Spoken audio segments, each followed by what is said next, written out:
Hello boys and girls, Winterice Crystal here. Something a bit different this time. Following on from my Battletech playthrough, there's often dispute over how large these Battlemechs are. Well, I'm going to try to answer that question using mathematics so we can see what sort of viability a machine like this would have. Okay, so what you're looking at now is the largest mech in the game. It's called the Atlas, and I've used this picture to measure the size of it and estimate the volume. No, we don't need to do any weight calculations since we already know, according to the fluff, it weighs about 100 tons, so let's begin. Okay, so what I've done is roughly measure the dimensions of its legs in pixels and calculated the total, which is just under 5.6 million cubic pixels. I've had to guess at the depth, since I don't have a side profile, and I've said about 50 pixels for argument's sake, so we already know how much it weighs, so we have to divide the volume by the weight, and we get almost 56,000 cubic pixels per ton.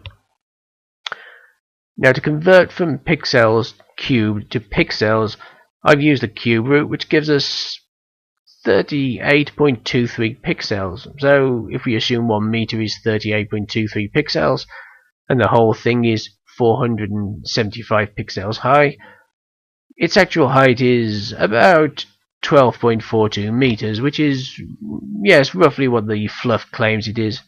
There's estimates of about 10, 13 meters, something like that. That's not too far off. Now, what's it made of? I've no idea, so let's work that out. Converting the 5.6 million pixels to meters gives us 146,000 cubic meters. Since density is mass divided by volume, 100 tons divided by 146k is 6.84 tons per cubic meter, which is slightly less than steel, which is about 7.8 tons per cubic meter. Must be some air gaps or something in there. Now, finally, let's cover one thing that gets brought up often: the ground pressure exerted by these mechs. A lot of people are saying that they just sink into the mud if they were really used, and I thought that as well, but not according to my calculations.